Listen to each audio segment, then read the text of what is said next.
Hello and welcome to Six Productions Lost Stories. For viewers who don't know, this is where I will be reading out some scripts that were either lost throughout time or were never finished. So today we're going to start off with The Dalek Revenge, or as my bad spelling mistakes did as when I was 8, The Dalek Riving as it's titled. So let's begin. The TARDIS landed on a strange planet. "Well, that was a crash," said the Doctor. "I can't tell you how many times that has happened to the TARDIS." The Doctor and Rose walk outside the TARDIS. Unfortunately, soon after his regeneration, the Doctor fainted and fell to the ground. Rose came to help him, but the Doctor was already up because there were Daleks looking at him. "Exterminate! Exterminate! Exterminate!" shouted the Daleks. The Doctor ran down a rocky cliff. "Who was that man?" said a Dalek. "He's the Doctor, the enemy of the Daleks," said another. Back in the TARDIS, the Doctor was still weak of his regeneration, so he had to rest, and Rose took a look on the scanner. There were still Daleks there. In fact, there were millions of them. What could the Doctor and Rose do about it? They had been beaten. There were too many Daleks. And then there was a small voice that whispered, "Rose, Rose, Rose." The voice was getting louder. "What?" she shrieked very loudly. "Rose." The voice became even louder. It was the Doctor. He had just woken up from his sleep. In the Dalek cities, the Daleks were planning to kill the Doctor and Rose. "Oh, the Daleks shall rule the universe. Daleks will be masters of the universe. No one can stop us now," shouted a Dalek. "Well, we can go outside now," said the Doctor. "But the Daleks are out there, and we will be killed if you don't know that, Doctor," said Rose. The Doctor opened the TARDIS door. There were no Daleks outside, so the Doctor and Rose went outside. But then there was a sound. A short buzzing sound. But what was it? It was a man. Well, half a man. A mutation of the Daleks. The Doctor and Rose walked across the cliff, about 2 miles. When they got to the top of the cliff, the Doctor and Rose saw the Dalek city. And there were millions of Daleks. And one of them was the leader of the Daleks, referred to as a Dalek Supreme. It led the High Council. At the heart of all the Daleks was the Emperor Dalek. "We have to be very, very careful, Rose. Otherwise we will be exterminated," exclaimed the Doctor. "Well, I'll just follow you," replied Rose. "Oh, the Daleks shall rule the universe," bellowed the Emperor Dalek. The Doctor and Rose slowly made their way towards the Dalek city.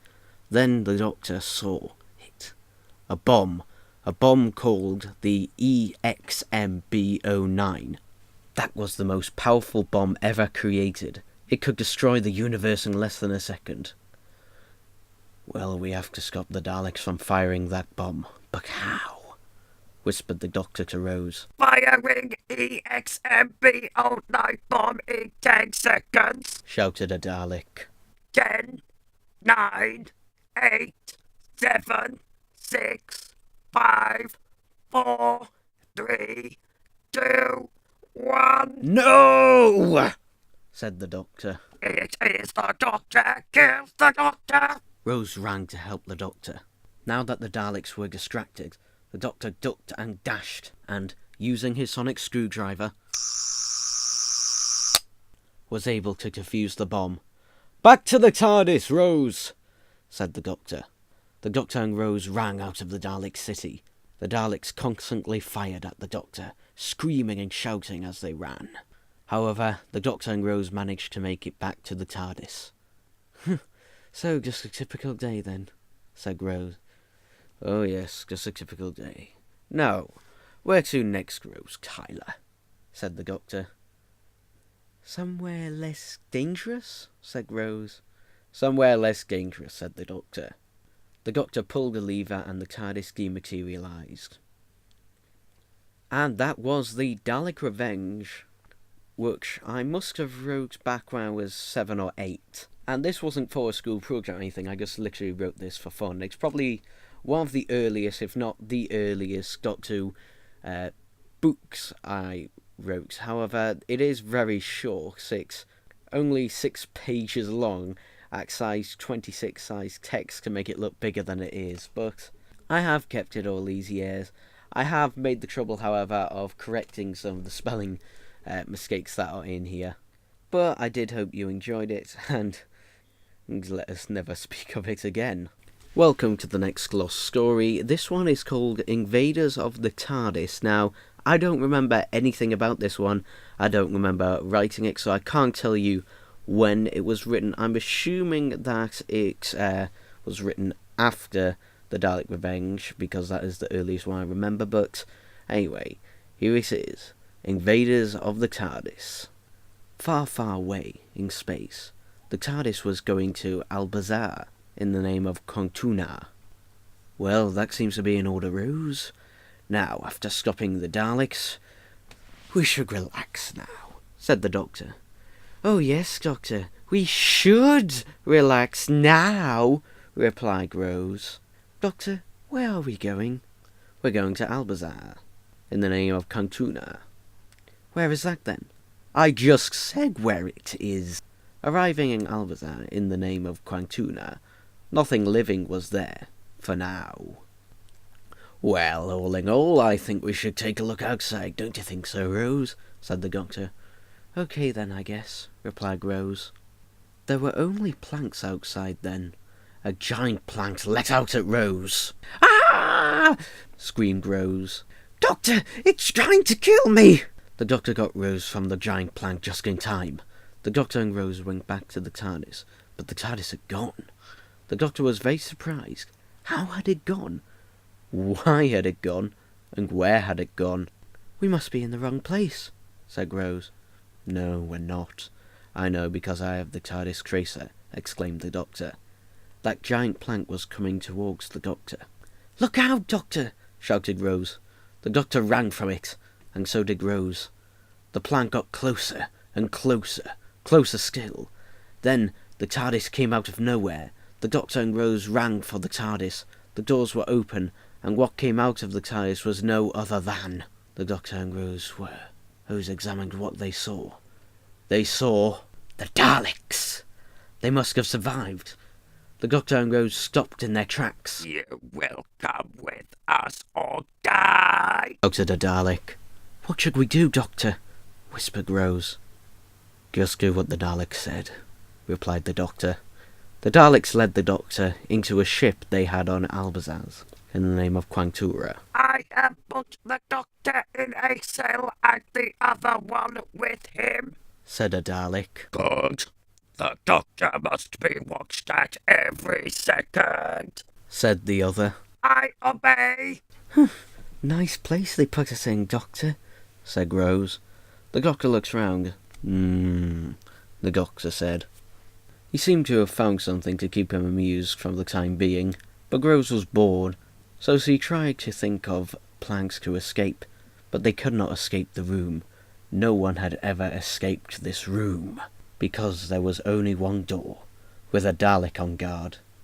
In the corridor there was a thing, or maybe something the Daleks left as a prisoner.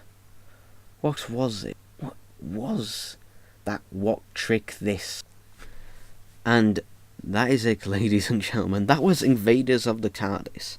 Now, this is an unfinished one, and so was the previous one. There was just a few bits missing. However, I did fill in that bit. But yes, this is a direct sequel from the previous story, The Dalek Revenge. And now that I have read it, I do remember writing this. Again, this must have been when I was about 7 or 8, so again, things don't really make sense and it has no cohesive plot. But that's not really the point of this. This is just to have a nice little look back at things and to see how things have changed from then to now. And I think the reason that this never got finished properly is because I've probably moved on to something else by this point, or maybe just forgotten about it completely. And if I was to write this today, this would only be about 2 or 3 pages, rather than 7 because of the huge text to make it look like I've written more than I actually have. Yes, that was a trick I did back in the day. It worked, or so I thought it would work. So much schoolwork with size 32 text. Those were the days. But that's enough about this one. I will say though that this does make more sense, as the title says, Invaders of the TARDIS, rather than the Dalek Revenge, because I'm not particularly getting particular revenge on anyone. They're just doing what Daleks generally do. They're not particularly taking a revenge. But enough said, the better. So what I'm about to read to you now is the original script for 6X Last Day of Life, which was the pilot to 6X Adventures. Now, the original title was going to be called 3 Years in 30 Minutes. And the story is basically the same, however, a few lines are changed from the original script, which I'm about to read, from the final production that was made. So it's up for you to judge which one is better. So here we go. Matthew, I need your help. Matthew, you know we could do something normal for a change. Ryan, but this is normal for us. Besides, this could mean the end. Matthew, the end of what? Ryan, my YouTube channel. Matthew, so I'm going to get caught in the middle of this like when you and Alex argue. Ryan, yes. Matthew, okay, I'm in. So what are we going to do? Ryan, well, an alternative YouTube from another is trying to shut me down forever. They're going to do this but deleting every one of my videos, and then they are going to kill me, so I can't make any videos. Matthew, wait, what? Kill you? Damn you, Google. Although you are better than Apple. Ryan, yeah. So, in order to save my life, I need you to... Dalek. 6X has been located. Exterminate 6X! Matthew. Daleks. What do they have to do with this? Ryan. Well, YouTube's agents are in Dalek form because of my 6X logo. Dalek. YouTube has ordered your extermination, 6X! Ryan. Run! Matthew. Best idea all day. Matthew and Ryan run down the street. Ryan. It's no good. I'm too fat for this now. Matthew. So what do we do? Ryan. You don't do anything. This is my fight. Matthew. So why did you bring me into this then? Ryan. Well, you said you wanted to be in the video. Matthew. Oh yeah, I did. But I didn't think it would be this hard work. Ryan. Welcome to my life. Dalek. 6X has been detected in the area. Locate and exterminate. Ryan. I have no choice. Ryan walks to confront the Dalek. Matthew. Stop, Ryan. Ryan. Don't get involved, Matthew. Dalek. This is the end for you, 6X. Ryan. Well, here I am. But you hesitate. Why? Because YouTube thinks it still could make money on my videos. Matthew. Don't be stupid, Ryan. You can just stop making videos. Ryan. No! Matthew, don't interfere, Matthew. Dalek. Enough. This is the end of you, 6X. Ryan. So this is the end for me. Well, go on then. Kill me! And I'll let you make money off my videos. Matthew. Stop, Ryan! Just stop! Ryan. It's okay. I will... Dalek. Exterminate! The Dalek shoots Ryan in mid-sentence and he falls to the ground. Matthew. No! YouTube is evil! Dalek. We have now come. Ryan starts regenerating and gets up off the ground. Matthew. Impossible! How can you? Ryan. I told you it was going to be okay. Now run! Get out of here! Matthew runs off. Dalek. Alert! 6X is regenerating! 6X is regenerating! Ryan. So, now you're the ones in trouble, huh? Six Sec lives on forever. YouTube. Ryan, filling his arms out and regenerating, explodes. Fades out into blackness. When blackness lifts, Matthew walks to where Ryan was regenerating. Matthew. Where are you, Ryan? Matthew goes into a cafe. He stands, sees Ryan's coat off and scarf. He picks it up and stops when he sees Ryan. Matthew. Ryan, you're okay. You didn't change. Ryan. Ha. No, but if only. No. It's happened, and I can't do anything about it now. Matthew. But you look the same. Ryan. Well, that's because YouTube killed Six Sec. But not the new Six Sec, who was also me. Matthew. Clever. Ryan. Yes, but since regeneration, I will be having a regeneration madness. It's starting. Matthew. No, don't just... Ryan. Ryan falls back and starts his magnet. Ryan. Ooh, look, a window. Let's jump out of it. Matthew. What? No, Ryan. Ryan. Too late, 'cause you're coming with me. Ryan pulls Matthew out of shock. And okay, so that was the original script. So some things did have to be changed for various reasons. For one, the end scene was changed to a cafe, to a bridge, mainly because I didn't want to film in a cafe that was heavily populated with a load of the public. Because I previously went into Castletown city centre, and there was this cafe there which had a downstairs where literally no one was there. But unfortunately that day there was quite a few people there, so I decided not to film there, and instead we did it on the bridge, which I think it has the same effect. But basically it is just the same story. There are minor tweaks, so seeing that one is better than the other is really up for debate. Although we did add in a couple of lines.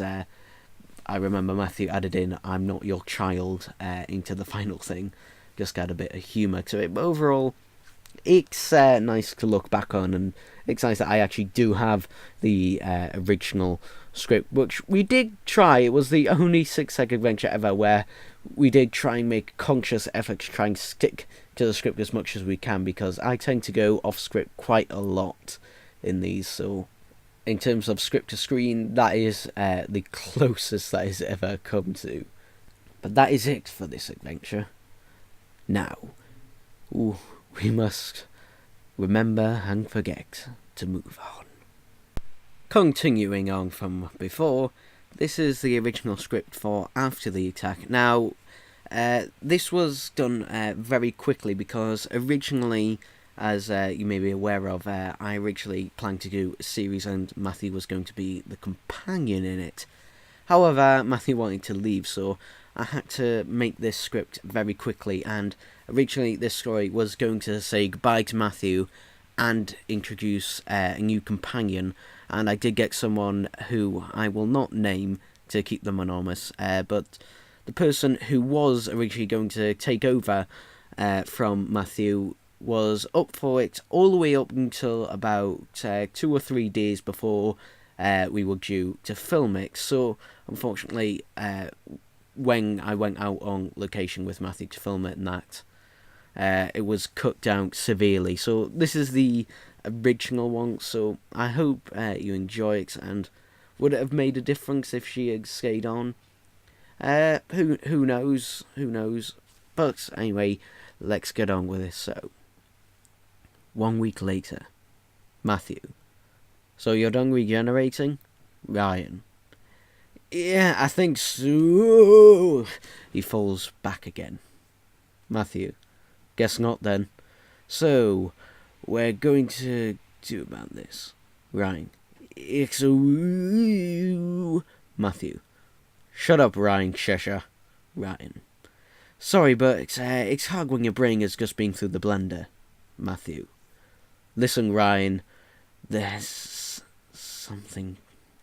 Ryan, what? Matthew, I cannot do this anymore. It's too crazy. Ryan, I see. Are you sure? Matthew, it's just too strange. Ryan, well, it was fun while it lasted. Matthew, so, any Daleks sent from YouTube to kill you? Ryan, no, but don't speak too soon. Ryan. Matthew. Ryan takes out his sonic screwdriver. Ryan. Speaking of which, YouTube is trying to lock back to this Earth. But not anymore. I have deleted the signal. Cut to Dalek scene. Ryan. Dashing everywhere. Matthew puts his hand on his forehead. Matthew. Ugh. Come on, Ryan, time for you to go home. He walks Ryan off. Ryan. It's alright. I'm alright. Matthew. So, what's next for you? Bet you're going to find me a replacement. Ryan. No, I'm just going to be around the place on my own from now on. Matthew. Well, goodbye, Ryan. See you again sometime. Ryan. Yeah. Sometime. Matthew walks off into the distance. Ryan also starts to walk away. Close-up camera on Ryan as he turns back. Ryan. I hope for your sake it's true, Matthew. He turns back and continues walking away into blackout. 6 seconds kneeling and analysing the traces of the destroyed Dalek. Abby approaches him. Abby. You 6 sec? 6 sec. Yes. Abby. I heard Matthew has left. Ryan. Yes. Abby. So you're alone now? Ryan. Yes. Abby. Can you say anything but yes? Ryan. No. Abby. Come on, you can do this. But you can't do it on your own. Ryan. Listen, it's better. Like this. And no one will get hurt because of me. Abby. No one got hurt last time. Ryan. It doesn't matter. It won't happen. Abby. I know. That's why you need someone by your side to watch your back. 6 sec gets up. 6 sec sighs. 6 sec. Look, you seem like a nice girl, but I'm doing this alone from now on. Abby gets down on her knees. Abby. This looks like the trace of that Dalek you fought with Matthew. Ryan. Yes. Abby. From what I can gather, it looks like the Dalek survived. Ryan. What? I thought the regeneration energy destroyed it. Abby. But look, you can see there are traces of the Dalek moving in that direction. Sexek runs into the distance. Sexek continues running down the street. Ryan. Thanks. Abby. Wait for me. Abby chases after him. Ryan starts scanning the area with his sonic screwdriver.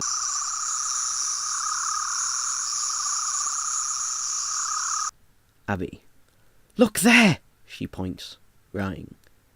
Gathering up the Dalek mutant in his coat. This will fix you. Close up on Abby.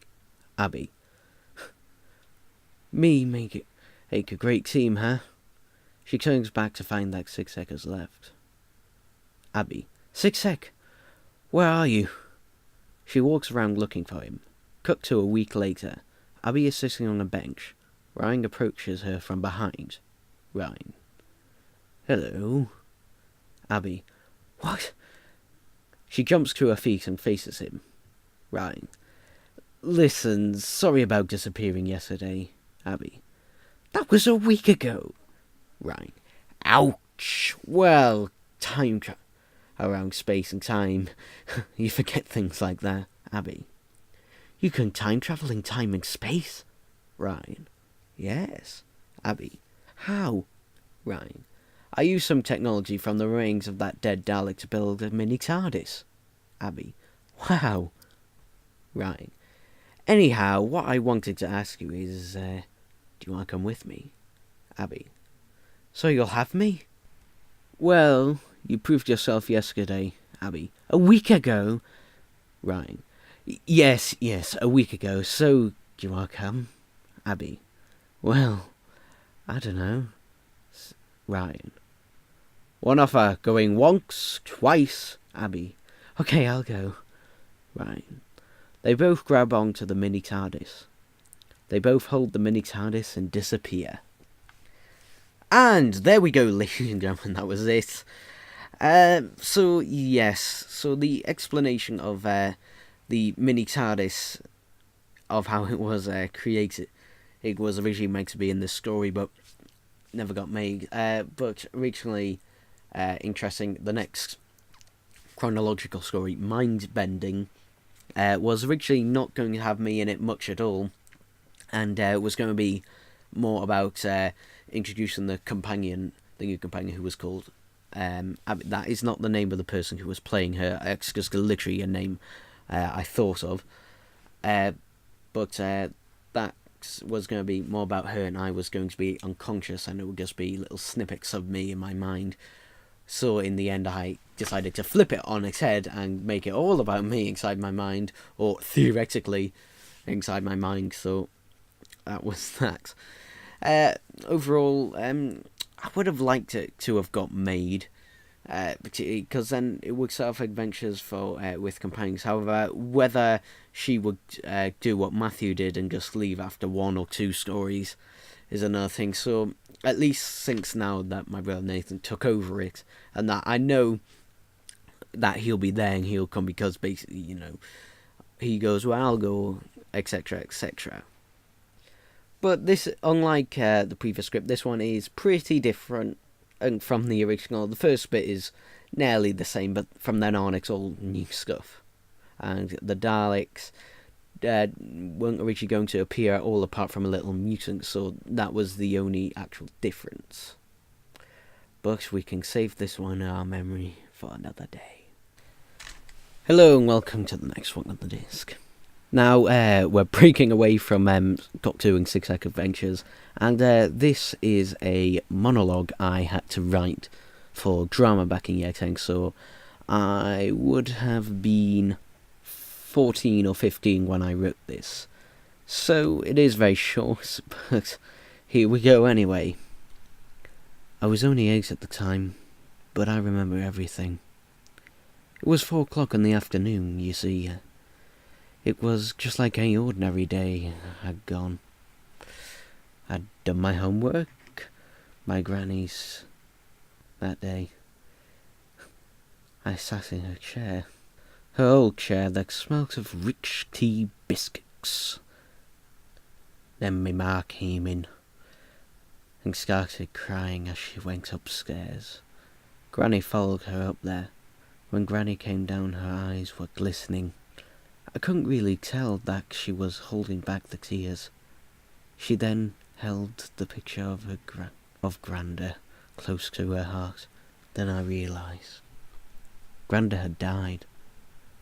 We weren't very close to him, me, but we got along. His chair smelt of him, the smell of 12-year-old oranges. And that is it. It's pretty sad. But that was the point. It wasn't meant to be a happy one. And it is a true monologue, because that was the whole point of the assignment, to write a monologue. A short one that was a true story. And that was a re-encounter of what happened when my grandfather died. And that was back in 2009. And this would have been, the monologue was written in 2013, so yes, it is sad.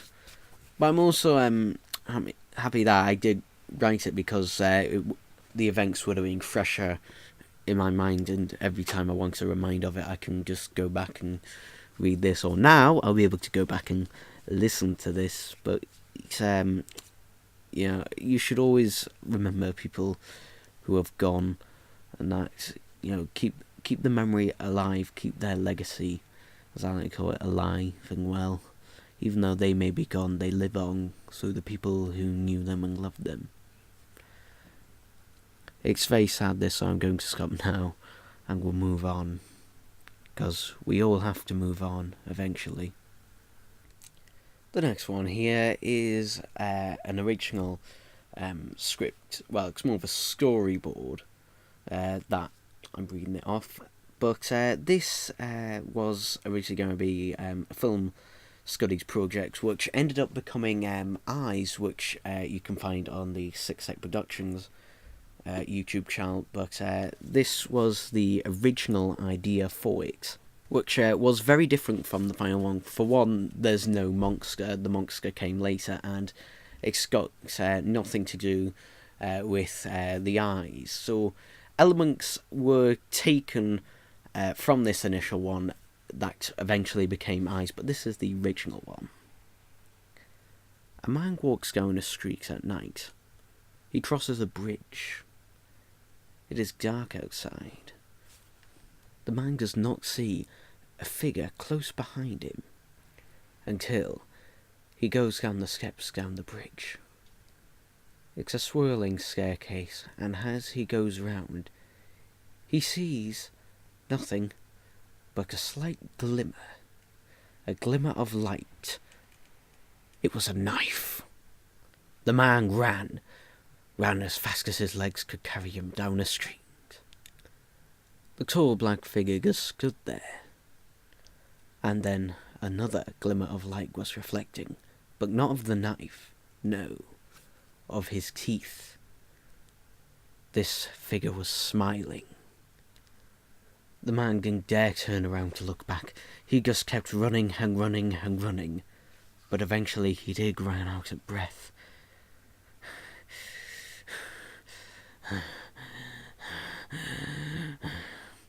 In this second, he turned back to look.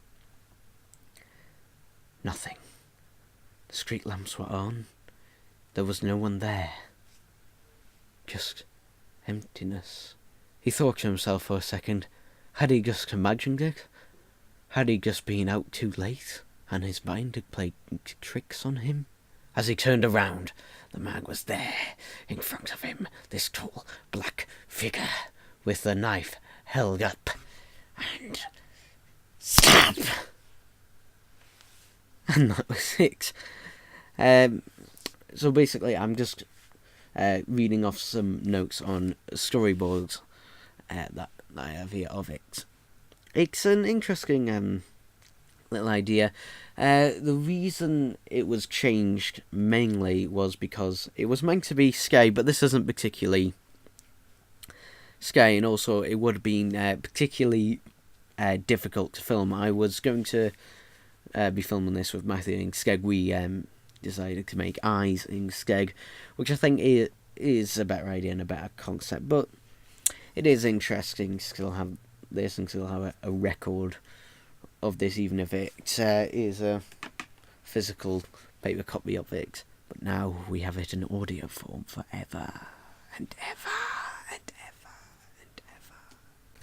Hello and welcome to the extras. So, first of all, I am going to play the original audio recordings for the Dalek voices from 6X's Last Day of Life, the original recordings, and there is one in here that wasn't featured, so let's listen, eh? 6X located. 6X is located. Seek locate. Seek locate. We must not fail our mission for YouTube. We must destroy 6X. Locate 6X.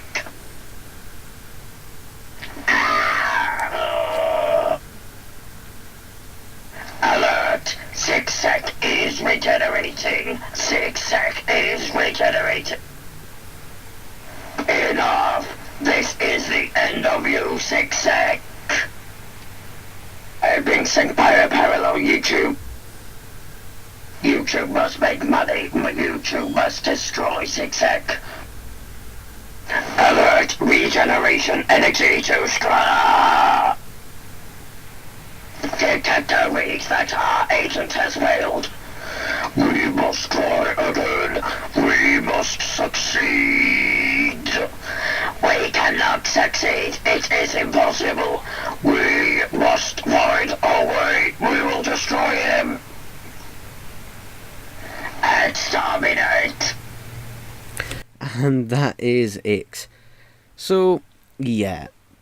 The way that these were recorded is I'd have an app on my phone which basically does what Audacity does for me now, which would change the pitch and tone of the Dalek voice and make it sound more metallic. And the way I would do this is I would use a 3.5 to 3.5mm jack to connect it from my phone to my laptop at the time, and it would just record the audio. However, my phone's microphone at the time, bearing in mind this is back in 2013, was not particularly great quality, so it sounds really horrible and particularly grainy, especially compared to what I use now. So it's nice to look back on it, and it definitely is slightly different to the way I do it now, mainly because if you go back and watch those older videos, my voice is very, very different to how it is now. It's basically a very high-pitched voice of this Matthew, da da da da da da da da da ha ha ha. Oh, those were the days when we were all young. Hello and welcome to the extras. So, first of all, I am going to play the original audio recordings for the Dalek voices from 6X's Last Day of Life, the original recordings, and there is one in here that wasn't featured, so let's listen, eh? Zigzag located. Zigzag is located. Seek locate. Seek locate. We must not fail our mission for YouTube. We must destroy Zigzag. Locate Zigzag.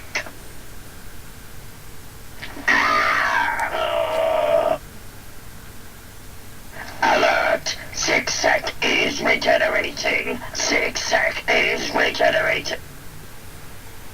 Enough! This is the end of you, Zigzag. I've been sent by a parallel YouTube. YouTube must make money. YouTube must destroy Zigzag.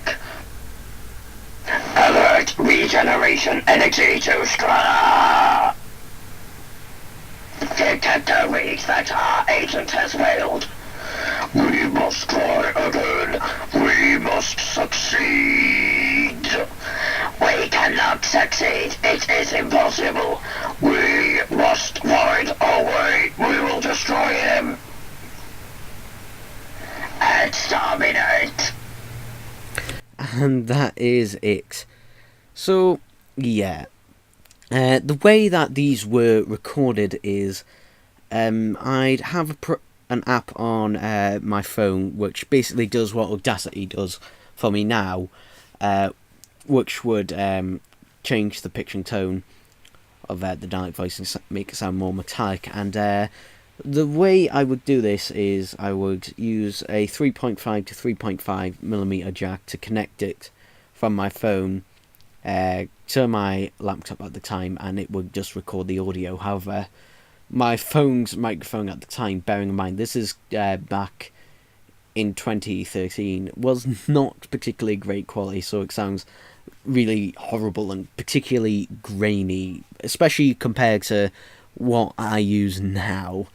So it's nice to look back on it, and it definitely is slightly different to the way I do it now, mainly because if you go back and watch those older videos, my voice is very, very different how he's now. It's basically a very high-pitched voice of this.